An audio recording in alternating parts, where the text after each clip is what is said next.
on est dans une croyance, je dis on, après c'est des généralités, mais qu'il faut réussir sa vie. Et moi je me dis en fait la vie, il faut juste la vivre.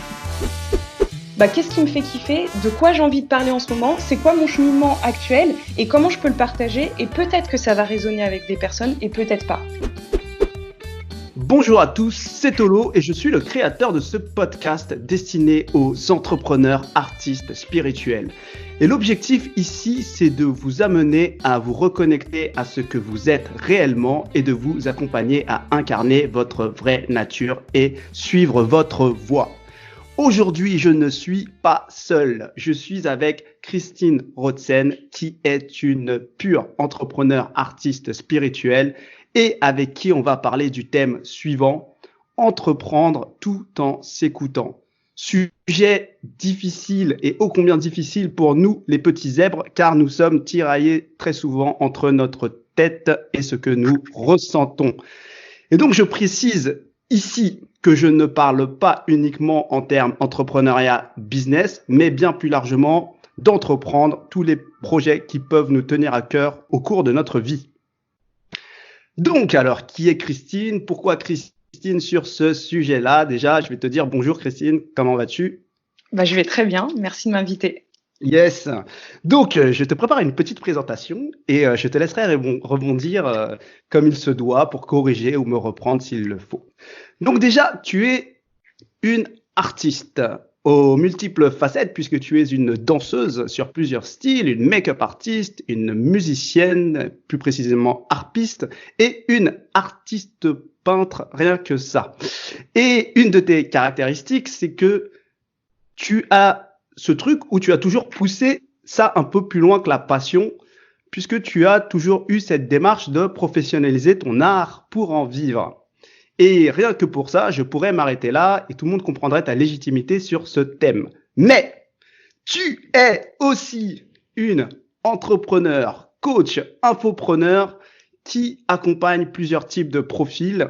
Et moi, j'ai noté particulièrement que tu avais une forte expérience dans l'accompagnement de femmes, mais aussi d'entrepreneurs, puisque tu fais partie des intervenants de certains programmes, dont le célèbre Ticket for Change.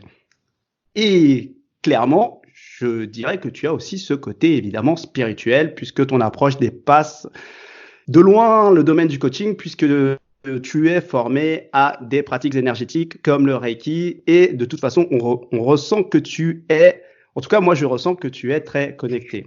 Et donc la liste peut être encore longue et moi j'entrevois encore plein de choses dans ton profil qui ressortent de tes réseaux sociaux comme par exemple le yoga, la cuisine et qui encore une fois sont plus que des centres d'intérêt puisque tu proposes des choses autour de ça.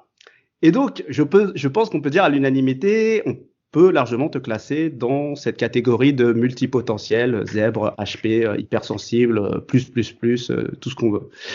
Et donc, ce qui est intéressant chez toi, en tout cas moi ce que j'apprécie et qui ne fait pour le coup pas partie de ton CV, c'est que tu entreprends pas comme les autres. On ressent ce besoin de trouver ta voie, de t'écouter, de créer de nouvelles choses, d'oser aussi arrêter ce qui est moins juste.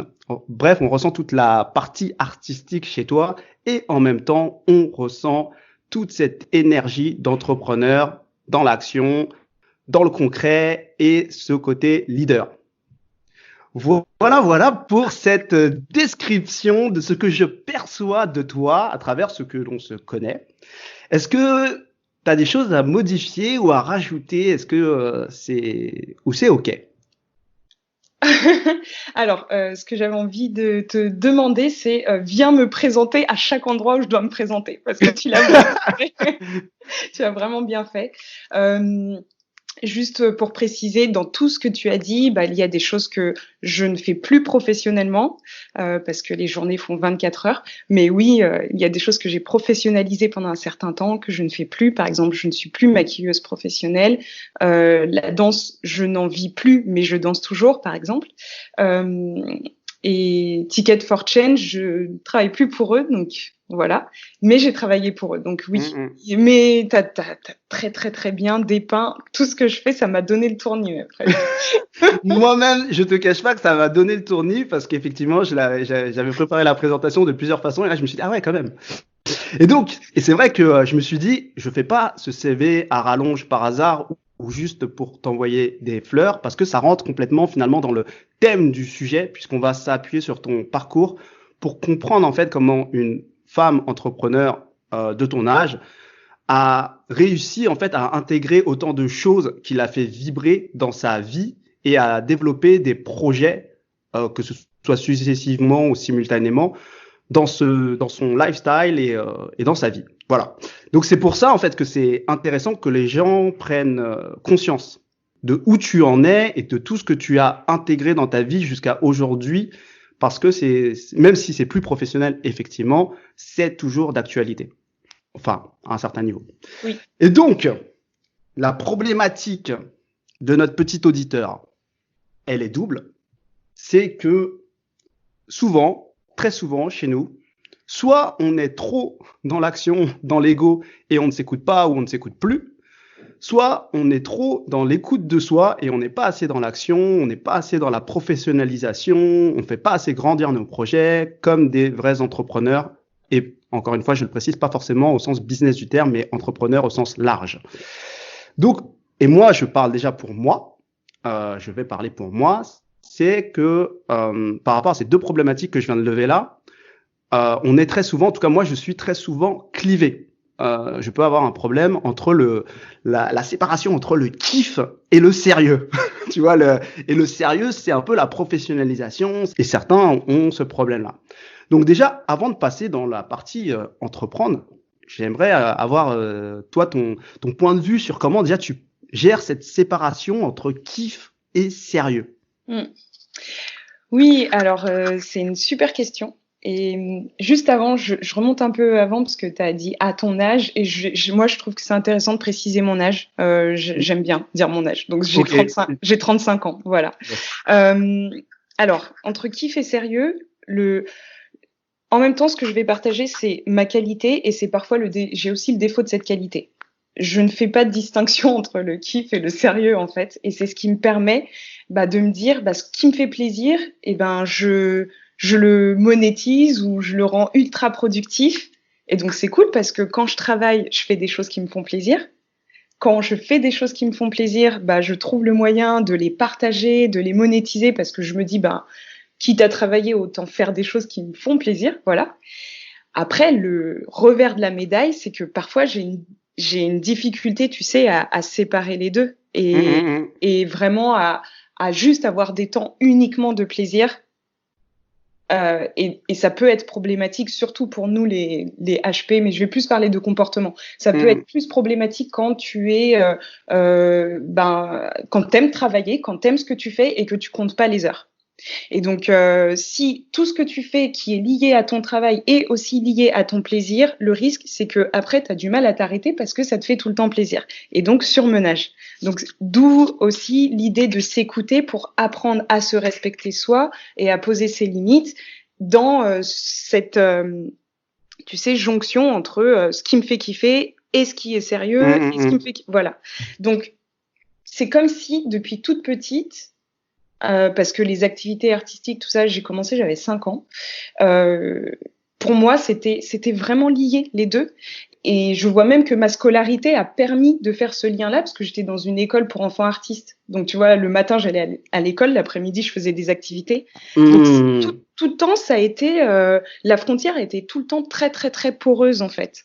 Ouais. Pour moi. Donc, c'est comme si c'était facile pour moi de me dire, ce que j'aime, ok, j'y vais, je me lance. Le fait d'avoir eu cette scolarité, je vais pas raconter ma vie, mon œuvre, mais d'avoir été dans une école pour enfants artistes, mes camarades étaient, je sais pas, des artistes, des comédiens, je les voyais au ciné, etc. Donc, si tu veux, déjà, la croyance de ce n'est pas possible de vivre de quelque chose qui te fait plaisir, j'y ai jamais adhéré. Parce que à côté, j'avais un champion de patinage artistique, un champion de tennis, un que je voyais au ciné. Moi aussi, je faisais plein d'activités. Donc, pour moi, c'était possible de vivre de ce qui me faisait plaisir. C'est bien que tu le précises parce que je pense que, après, ça dépend des personnes. En tout cas, moi, ma problématique, ça a été très rapidement de me couper de mes kiffs en me disant que mes kiffs, c'est pas un boulot. Tu vois, et ça a été très très fort chez moi et j'ai été très drivé du coup par des décisions très liées à l'argent en fait, à l'extérieur, pas du tout à mes kiffs. Et ça a coupé une grosse partie artistique de moi pendant des années où pour moi c'était pas c'était un kiff, c'était vite fait quoi. Tu vois, c'est pas quelque chose que j'intégrais vraiment dans ma vie alors que pour autant ça n'avait pas vraiment de rapport. On peut toujours faire son truc artistique et tu vois à côté faire son boulot, mais moi j'avais carrément j'étais à un niveau au-dessus, j'avoue, j'avais carrément c'était trop une tentation pour moi, donc j'avais carrément un peu sorti de ma vie. Chaud. Ouais. Ouais, c'est chaud. Et du coup, alors c'est bien que tu précises ça. Et quel conseil tu donnerais à moi, au moi de il y a des années qui n'a pas appris à s'écouter en fait dans la vie de tous les jours. Comment je fais pour m'écouter dans la vie de tous les jours, en dehors de tout projet, hein. Juste m'écouter, sans me prendre la pression du regard de mes parents, de l'argent, de tout ça. Il y a tellement de chemins. Un que j'utilise beaucoup, c'est le corps, en fait, qui est finalement très oublié. Dans cette idée d'écoute, c'est comme si on pensait que c'était tout le temps mental. J'écoute mes pensées et je suis mes pensées. Alors qu'en fait, le chemin, c'est le corps. Pour moi, mon corps est celui qui est une sorte de traducteur de mes intuitions et de mes aspirations profondes. Parce que de la même façon que quand on a faim, on a le ventre qui gargouille et quand on est fatigué, on a les yeux qui piquent. Et quand tu as une intuition et que quand quelque chose te fait vibrer, tu le sens dans ton corps. Donc, pour moi, c'est vraiment comment il va y avoir un va-et-vient entre tes pensées, entre ton corps et comment... voilà, ça, c'est pour repérer, en fait, déjà ce qui te fait kiffer ou pas dans l'écoute. Après, comment passer à l'action, c'est autre chose. Comme je te l'ai dit, mon environnement m'a aidé. L'école, mais les parents aussi. Tu vois, j'ai eu une maman qui était à fond. Donc, voilà, ça aide à construire quelque chose autour de... voilà. Et je viens mes sœurs aussi sont artistes, donc ça aide. C'est très bizarre parce que j'arrive à identifier chez moi un côté très soit parfaite. Donc, il faut que tu fasses des choses et il faut que ça réussisse dans tous les cas. Et en même temps, j'arrive à identifier chez moi un endroit où j'arrive à me détacher du résultat et à me dire j'y vais, tant pis, j'y vais. Et puis si ça marche pas, c'est pas grave, je recommencerai. Et voilà. Donc, il y a s'écouter, identifier déjà ce qui te fait plaisir, ce qui te met en joie, ce qui te fait vibrer. Et puis après, le passage à l'action, pour moi, il y a une forme de détachement du résultat. So what? Tu vois, il y a un peu un truc comme ça. So what? Bon, j'y vais. Et si ça marche pas, c'est pas grave, je recommencerai. Voilà. Après, je pense aussi que c'est beaucoup lié à l'éducation, à l'environnement. Voilà. Est-ce que tu as des petits tips? Alors toi, je sais que évidemment tu es danseuse et que tu as un rapport au corps à travers plein d'autres choses. D'ailleurs, le yoga, mais je pense que tu as fait aussi du sport. Il me semble que tu as fait de la gym ou quelque chose comme ça. Ouais, j'ai fait de la gym. Mais est-ce que du coup, pour une des personnes qui nous écoute, qui se dit je suis trop cérébrale, comment tu l'aiderais à revenir dans son corps et à développer cette écoute de son corps en fait? Ouais. La base, selon moi, c'est la respiration, finalement. C'est ce qui est en même temps très concret et en même temps très invisible. Et notre corps le fait de manière spontanée, sans qu'on y réfléchisse, inconsciente. On met pas de la conscience sur « je suis en train de respirer ». Heureusement, parce que ce serait un peu dangereux de devoir penser à respirer. Mais en même temps, c'est le moyen de se reconnecter à son corps, à mon sens, de revenir systématiquement à sa respiration. Et je ne vais même pas employer, tu sais, des mots qui peuvent faire flipper, de méditation, et voilà, avec ces images que, voilà, tu es assis pendant des heures et tu fermes les yeux, même si moi j'aime beaucoup faire ça. Mais il suffit juste, à mon sens, parfois, de se reconnecter à ses sens, et d'abord à sa respiration et ensuite à ses sens. Voilà. Et ça peut prendre quelques instants, à plusieurs moments de la journée. Quand j'accompagne des personnes, une des pratiques que je propose toujours des pratiques, j'impose jamais rien, mais c'est vraiment l'idée de mettre un timer sur ton téléphone, soit tu le mets en mode aléatoire, ou soit tu dis toutes les heures. Et toutes les heures, tu prends 10 secondes juste pour te reconnecter à ta respiration. Et peut-être à tes sens. Qu'est-ce que je suis en train d'écouter? Ou c'est quoi le goût qu'il y a dans ma bouche? Bon voilà, ce sont des exercices un peu de pleine conscience, on pourrait appeler ça comme ça. Mais en fait, à force de faire ça, tu développes une conscience de ton corps. À force de muscler ces habitudes, plus ça va, plus tu vas développer cette conscience de ton corps, écouter les signaux, les comprendre, et voilà, et les traduire, et t'en servir. Voilà, et ça passe par peut-être l'immobilité, mais aussi marcher dans la rue. C'est quoi ma posture quand je marche? Est-ce que je mets mon talon avant mes orteils sur le sol? Enfin, tu vois. Et ça, c'est pas obligé que ce soit aussi cérébral. Hein. C'est juste de sentir son corps faire une action qu'on a l'habitude de faire sans se poser de questions. Et ça peut vraiment être connecté à l'énergie du jeu, de la découverte. C'est un jeu, en fait. Et si aujourd'hui, au lieu de prendre ma fourchette à la main droite, je la prends à la main gauche? Et en fait, voilà, donc c'est de revenir vraiment aux sensations du corps. D'accord, nice, top. En fait, donc toi, c'est vrai que tu as un parcours très finalement assez atypique parce que tu as beaucoup plus naturellement l'énergie d'artiste que n'importe quelle personne sur cette planète où on a été conditionné à penser rationnel, à penser mental, à penser objectif, et du coup on a un peu tous tué cet enfant intérieur. Mais du coup quand même toi dans ton parcours, même si tu l'as pas fait dans le même sens que tout le monde, à un moment quelque part tu sors de cette partie finalement artistique où tu vas plus aller dans une énergie d'entrepreneur.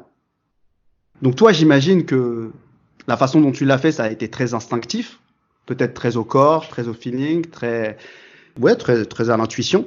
Mais quel conseil tu pourrais donner à ces personnes qui sont, à l'inverse de toi, peut-être un peu trop mentales et qui ressentent cet appel, parce qu'on le sent aujourd'hui, de faire autre chose parce qu'ils trouvent peut-être moins de sens dans leur boulot et d'aller dans quelque chose qui les fait plus vibrer, et peut-être on pourrait dire quelque chose de plus artistique, plus joyeux, et sans tomber justement dans les mêmes travers que j'ai pu tomber, de se faire attirer par tous ces vendeurs de rêves qui vont te dire tu ne ressens plus rien dans ton boulot. Peut-être que c'est parce que tu veux être riche, libre et indépendant. Alors qu'en fait, c'est pas du tout ça, tu vois. Comme moi, on m'a dit, moi j'étais pauvre, on m'a dit tu veux de l'argent, on m'a fait une école d'ingénieur. Alors que c'était pas du tout ça.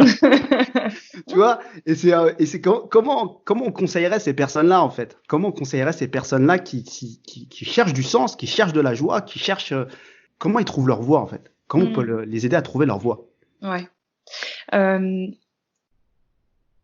Pour moi, déjà, ce qui est important de te dire, c'est que j'arrive pas à mettre une vraie séparation entre ma première carrière professionnelle qui était plus artistique et maintenant ma carrière qui est plus entrepreneur, parce que je crois que j'ai gardé une façon de réfléchir qui est très artistique. Et ce qui m'a fait sortir, et après je vais pas rester longtemps sur le sujet, mais ce qui m'a fait sortir de ma carrière artistique, c'est qu'à un moment donné, je me sentais enfermée dans ma carrière artistique, par exemple en tant que danseuse-interprète, à toujours devoir produire, mais pour quelqu'un d'autre. Et en fait, j'avais juste une soif d'indépendance et de liberté. Donc, à mon sens, la question c'est quoi? Comment retrouver du sens? Comment passer de... Comment savoir si on suit la bonne voie pour quelqu'un qui ressent qu'il n'est pas à sa place? Ouais.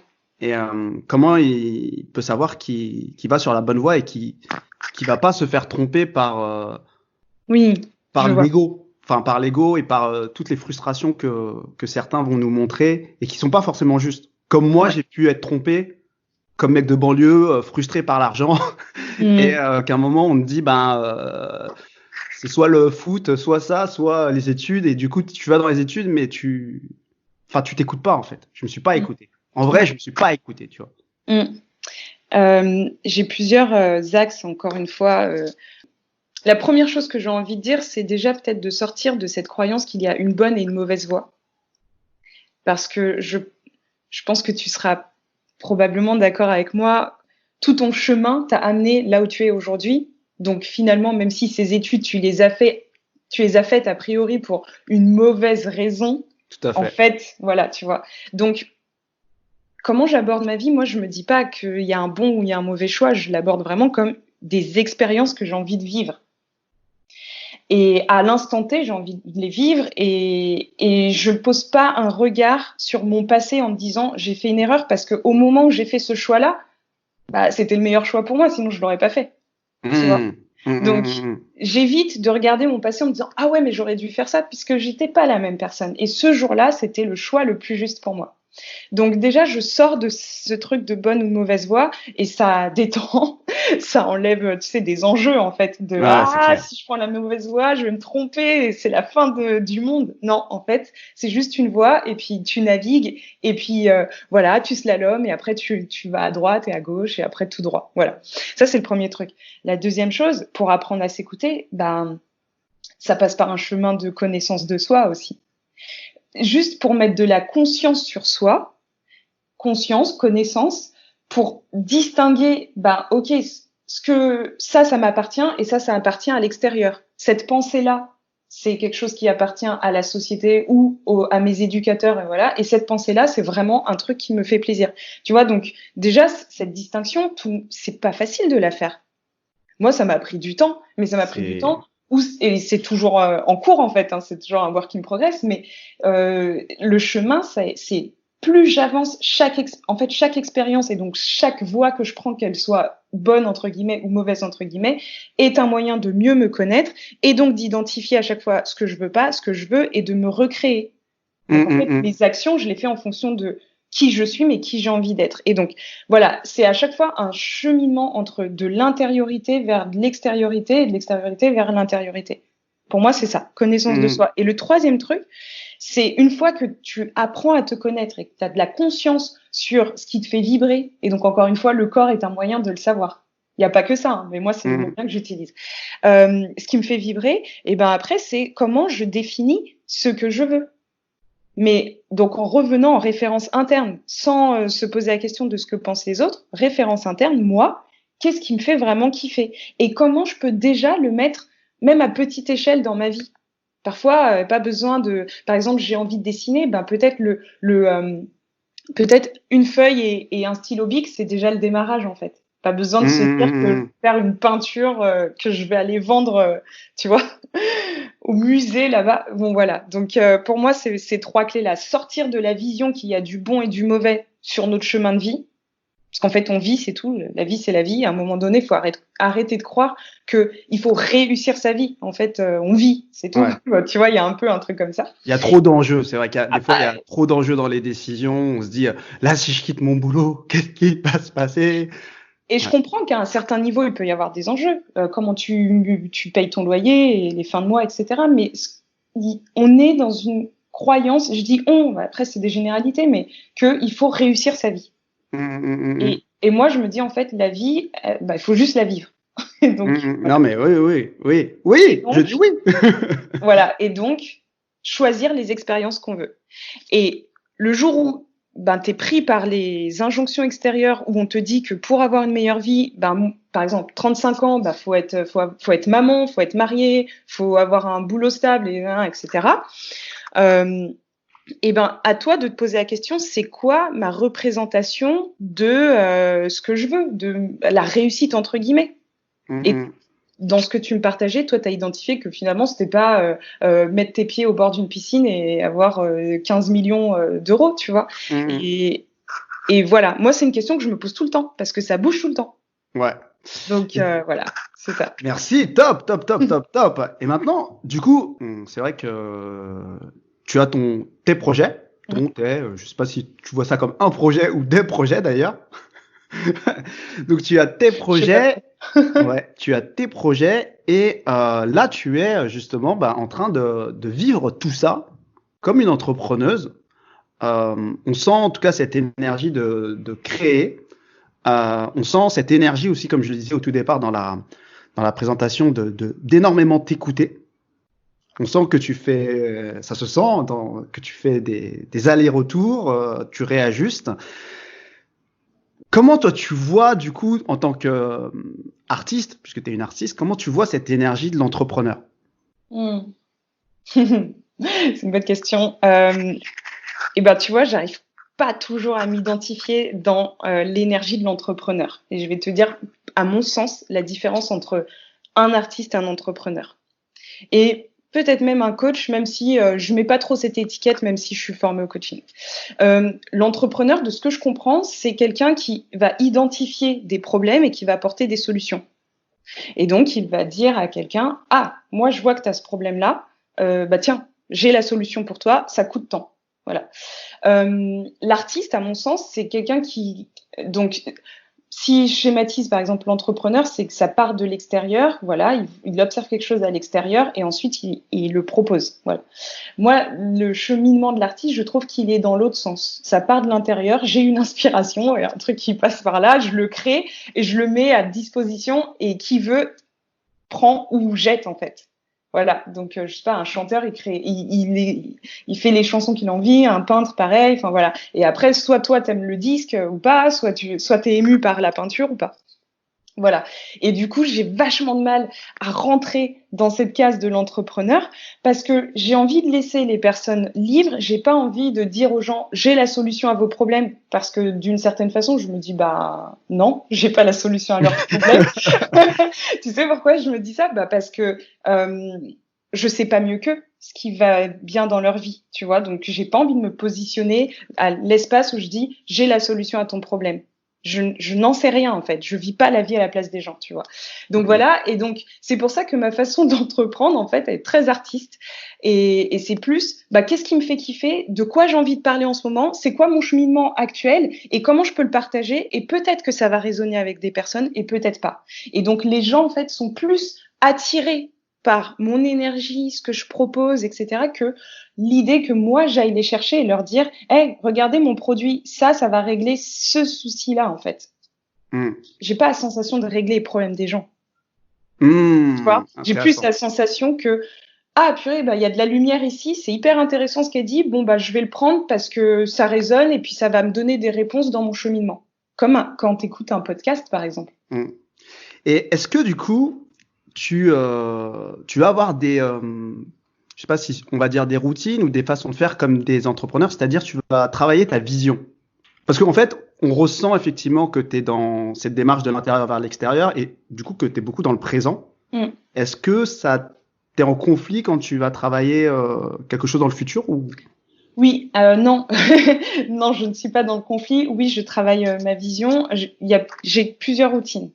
La première routine, c'est comme je suis quelqu'un qui travaille beaucoup avec mon intuition et ce que je ressens, ça nécessite que je sois très au clair avec comment va mon corps, puisque mon corps est mon traducteur. Donc, les premières routines, c'est vraiment sur mon corps. Je prépare mon corps, en fait, c'est vraiment ça. Et donc, le préparer, c'est qu'est-ce que je mets dedans, comment je m'alimente, qu'est-ce que je fais, est-ce que je fais du sport ou pas. Enfin, voilà, ça, c'est le premier truc.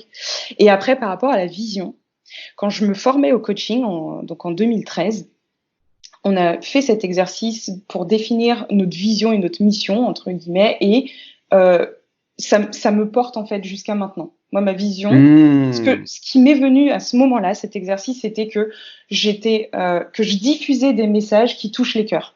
Et après, les gens font ce qu'ils veulent. Donc ça, c'est un peu, bah oui, c'est une vision, c'est un peu le truc de direction, tu vois. Mais après, ça peut prendre plein de formes. Et tu vois, j'ai créé une plateforme où on est plusieurs femmes, artistes, entrepreneurs, tout ça, et je repartage ce qu'elles font. Mais pour moi, ça, c'est diffuser des messages, même si c'est pas moi qui les crée. Tu vois.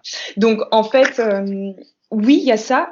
Et c'est comme, tu sais, un travail d'équilibriste ou un travail d'orfèvre, c'est juste milieu entre j'ai une vision et en même temps, je lâche prise sur le résultat.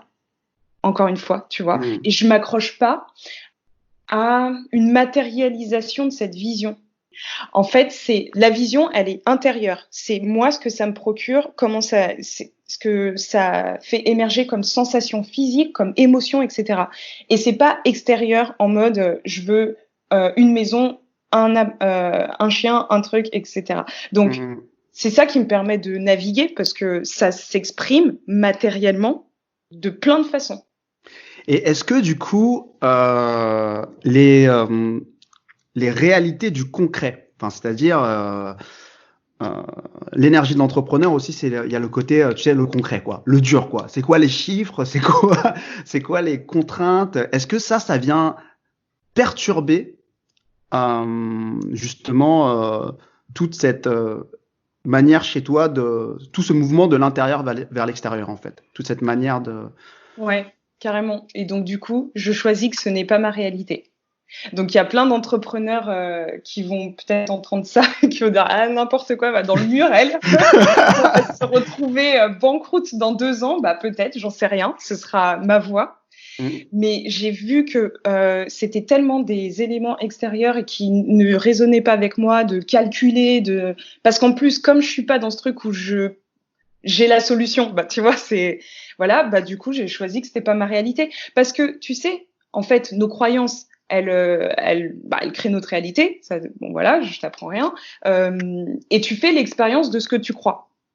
Donc, si là, j'évolue dans ce milieu web entrepreneurial où tout le monde a ce prisme-là qu'il faut absolument vérifier, je peux vivre dans cette réalité, mais je peux vivre aussi dans une autre réalité, qui est que je vis ma vie et que je gagne de l'argent et que je suis ailleurs. Et ce que j'essaye de faire, par contre, c'est de m'inspirer de personnes qui sont hors de ce système-là, qui ne me parlent pas. Parce que sinon, moi, j'ai l'impression, encore une fois, de devoir m'adapter. Et on revient au truc du zèbre, tu sais, qui se suradapte. J'ai pas envie de m'adapter à ça, ça me parle pas.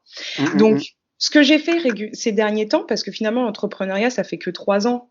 Donc, c'est jeune comme métier, 3 ans, tu vois. Bien sûr. Ouais. C'est d'observer des personnes qui m'inspirent et qui sont pas, en tout cas de mon point de vue, dans ce truc de chiffres, de calculer le retour sur investissement, et pour qui ça fonctionne, tu vois. Je vois, par exemple, mes formateurs de coaching ont commencé une formation à 6 personnes. Aujourd'hui, ils remplissent des sessions à 40 sans faire de pub. Tu les trouves pas sur Internet. Ils ont refait leur site Internet que cette année. Ils avaient un site Internet tu vois. Donc, en fait, c'est possible. C'est possible de réussir sans passer par ces chemins-là.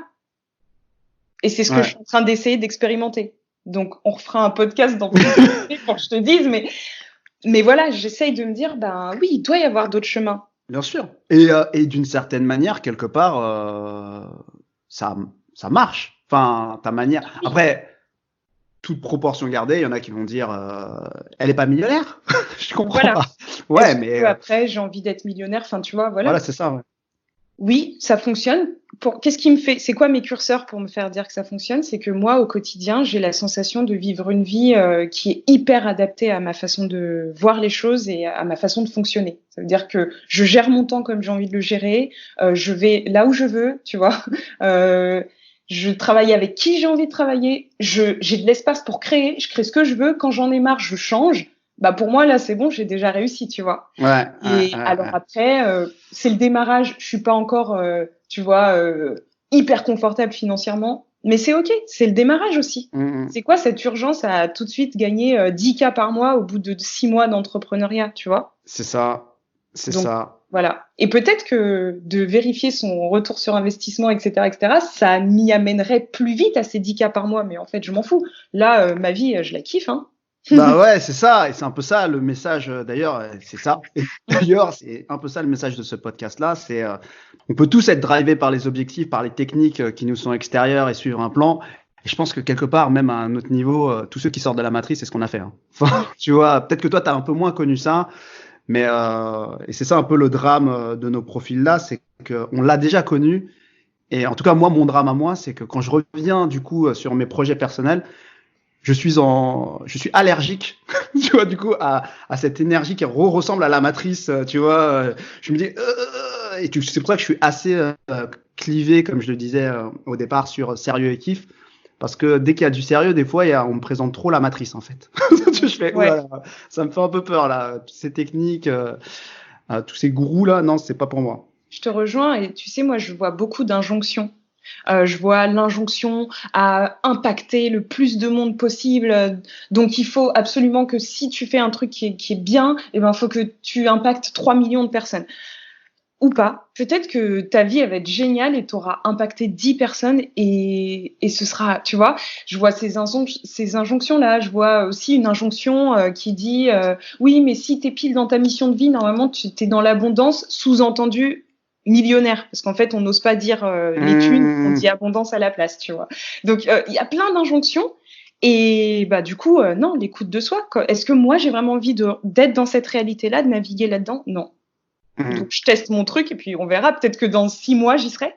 Mais c'est ça. Mais c'est drôle que tu dises ça parce que moi, ça me fait penser à moi, là, ce que je suis en train de faire, c'est que je fais ces podcasts-là et je suis dans une démarche où je les fais pour moi, tu vois. Presque pour moi, et je fais cette démarche quand même que je les publie. Mais je fais pas de la promo, je suis pas dans cette démarche de faire de la promo. Parce que c'est une autre étape énergétiquement pour moi, il y a un autre rapport énergétique. Et du coup, c'est vrai que on entend, et même moi des fois, et le problème c'est qu'on entend tellement ces injonctions qu'on se les dit soi-même. Ouais, mais ton podcast il est bien, mais il faut que tu le publies grave. Mais du coup, ça change énergétiquement quelque chose. Tu vois, moi je le sens chez moi. Après, peut-être que c'est moi qui ai un problème et qui dois travailler dessus en termes de croyances, etc. Mais des fois, t'en es à l'étape de ce que je te partageais hors podcast. Là, j'en suis à l'étape de me dire, mais ouais, mais c'est quoi mon process? Tu sais, j'ai pas envie de me mettre la pression de me dire, tu vois, de me dire, est-ce que c'est bien, est-ce que c'est pas bien, est-ce que j'ai des likes? Je m'en fous. Aujourd'hui, là, je m'en fous. Et donc, c'est vrai que, là, bah, c'est pas un problème. Tu vois, c'est ça. Tu disais, ben, est-ce que j'ai un problème et que c'est moi qui dois travailler dessus? Bon, alors, il y a aussi le travers du dev perso ou de la connaissance de soi que dès qu'il y a un truc, bah, en fait, il faut qu'on travaille sur nous et que c'est un problème. Ouais. Bah, en fait, c'est un problème si tu veux atteindre quelque chose et qu'il y a quelque chose dans ce que tu crois qui t'en empêche. Mais en vrai, si c'est pas ton objectif, on s'en fout. C'est ça. Tu vois? Il faut se libérer de nouvelles chaînes. C'est ça qui est difficile. Enfin, en tout cas, pour nous, enfin, pour moi, quand on est un peu sensible, et des fois, c'est dur parce que t'as pas les mots et que c'est pas quelque chose que les gens expriment aussi. Il y a des trucs qui te dérangent. Et du coup, à un moment, on te dit, ouais, mais c'est une excuse. Ouais, mais je le sens. C'est comme ça, tu dis, mais en fait, je sens que c'est pas juste. Tu vois? Et c'est aussi d'ailleurs pour ça que je voulais faire ce podcast, pour poser sur la table, peut-être pas que des réponses, mais déjà les problèmes. Les problèmes de nos profils qui sont un peu sensibles. Et tu vois, parfois, c'est pas, chacun va avoir sa sensibilité, mais parfois, il faut l'exprimer, quoi. Faut qu'on exprime ses problématiques. Ouais. Bon, bah c'est cool. Bon, bah je te remercie en tout cas pour ce partage très très très très riche avec un parcours très riche. Alors, où est-ce qu'on peut te trouver? Ok, on peut me trouver sur Instagram, c'est assez fun Instagram, j'aime bien. Donc @Christine_Rodsen. Je partage tout ce qui me fait plaisir. Beaucoup de vidéos aussi autour de l'écoute de soi. Sur Facebook, Christine Rodsen, ma page aussi. Pour ceux qui veulent aller plus loin, j'ai un groupe Facebook qui s'appelle Life Everywhere. C'est mixte? C'est mixte. D'accord, c'est mixte. Ouais, j'étais pas sûr. Pas sûr. Et pour les femmes, et là c'est vraiment pour les femmes, qui sont artistes et ou entrepreneurs, avec un E bien sûr, et qui sont créatrices et qui veulent un groupe de soutien, il y a les Insensés. Et ça, c'est sur Instagram. D'accord. Ou me contacter directement. D'accord. Voilà, et puis en ce moment, ce que je propose, c'est un petit pack de 12 vidéos qui est hyper intéressant. En fait, j'ai rassemblé toutes mes bases, tu vois, les clés dont on parle là, pour s'écouter et créer sa vie. Et donc, le pack, il s'appelle les 12 clés essentielles pour créer sa vie. C'est un tout petit truc que je propose. Donc, c'est un bon moyen, je trouve, d'avoir des bases solides. Pour moi, c'est tout ce qu'on aurait dû apprendre dès le plus jeune âge. Super. Voilà. Bon, bah génial. Bah moi je vous invite. De toute façon, je pense qu'on a découvert ton profil. Clairement là, c'est signé. et ouais, moi pour plein de raisons, je vous invite à suivre Christine. Et donc merci. Merci à toi. Donc toi, petit auditeur, n'hésite pas à laisser un commentaire si tu souhaites ajouter quelque chose sur ce thème-là. N'hésite pas à partager ce podcast. Je sais pas où tu vas le trouver. Et en tout cas, je te souhaite une bonne journée et à bientôt.